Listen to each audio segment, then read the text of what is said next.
Formed in 1944 under the Women's Army Corps, an extraordinary all-female, all-black unit was created during the throes of World War II. Their mission was to address the massive backlog of undelivered mail meant for U.S. service members in Europe. They operated under the motto of no mail, no morale, and highlighted the vital role played by maintaining troop morale with correspondence with home. So, join us today while we discuss the real history of the 6888. And if you like stories like this, you can find more stories like this at onemichistory.com. But without further ado, let's get started. When the United States entered World War II after the attack of Pearl Harbor, December 7, 1941, women were not officially allowed to join the Army. This would change May 14th, 1942, when President Franklin Delano Roosevelt signed a law creating the Women's Army Auxiliary Corps, which was later renamed the Women's Army Corps. So early in 1945, a trailblazing unit was formed in Birmingham, England, the 6888 Central Postal Directory Battalion. This battalion, made up of roughly 850 African-American women, made history becoming the only all-black, all-female unit to serve overseas during the war. The women aged from 17 to 52 included primarily African-American women, but some of Hispanic and Caribbean descent, and they underwent basic combat and gas mask training at Fort Oglethorpe in Georgia, where they faced racial discrimination. They were subject to segregation, had to use separate water fountains, and endured cruel remarks from male officers. Despite these challenges, they would unite under the leadership of Major Cherry Adams. Major Adams was born December 5th, 1918 in Kittrell, North Carolina. She was one of the first African-American women commissioned into the Women's Army Corps in 1942, and one of thousands of women who signed up. Just 23 years old, on summer vacation, teaching junior high school math and science in Columbia, South Carolina, she received an invitation to apply. The reason she joined was simple. The letter emphasized career and leadership opportunities. She would use those skills to overcome racial and gender barriers, which ended up being the key to the success for the 6888 Battalion's mission. For instance, while in Glasgow, Scotland, February 14, 1945, while making their way to Birmingham, England, they realized that racial segregation had followed them from Europe. The American Red Cross had refused to accommodate Black Auxiliary Corps members and set up a separate facility for them in London. Adams was furious and led a boycott against the organization's facilities. She famously declared that alternate arrangement would be used, and she created her own food hall, hair salon, and refreshment bar.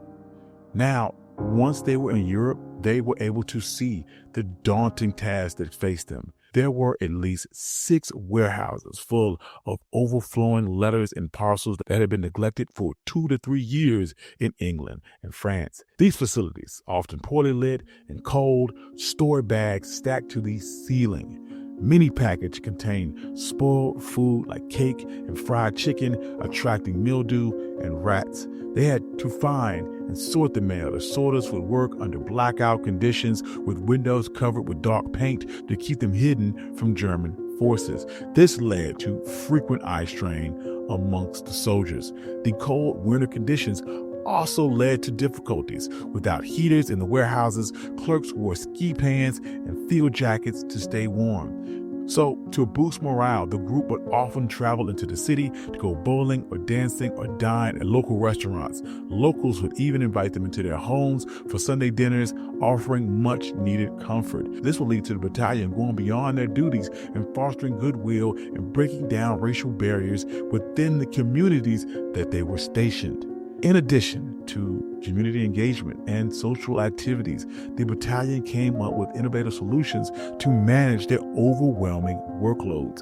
They would encounter envelopes with just first names or sometimes nicknames.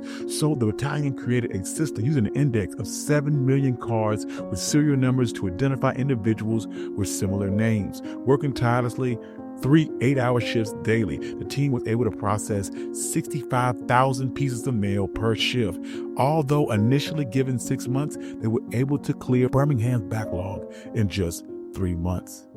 After finishing In Birmingham, the 6888 seamlessly transitioned to France in June of 1945, where they faced another daunting backlog that spanned back 3 years. Remarkably, they were able to manage through that backlog in just 5 months. The 6888 did not only battle logistical issues, they also pushed through racial and gender discrimination within the military and the broader society in general. They faced racial bias and prejudice. Some male soldiers resented simply the presence of black women in the military. Many officers, especially white males, were dismissive of their skills, reducing them to just a race and a gender, and were given roles that they felt matched their capabilities. Black women were often regulated to tasks like cooking and cleaning. Moreover, the units were segregated, forced to live and work into separate spaces from other military units.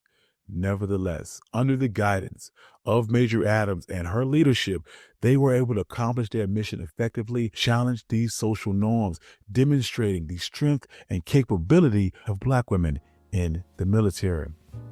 Upon returning to the United States in 1946, the 6888 did not receive immediate recognition.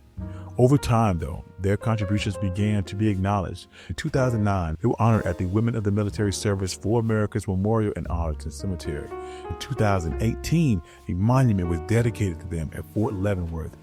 Additionally, in 2019, the Army awarded them the Meritorious Unit Commendation. But their most significant recognition came in 2022, when Congress awarded the 6888 the Congressional Gold Medal, the highest civilian honor in the United States.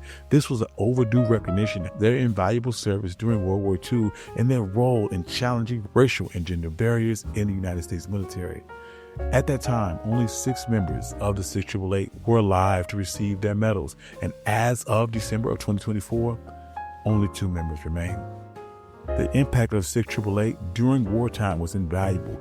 Mail was a lifeline for these soldiers and provided a vital connection to their loved ones and boosted their morale. The swift and accurate mail delivery by the 6888 ensured that soldiers maintained these crucial lines of communication and positively affected their psychological well-being.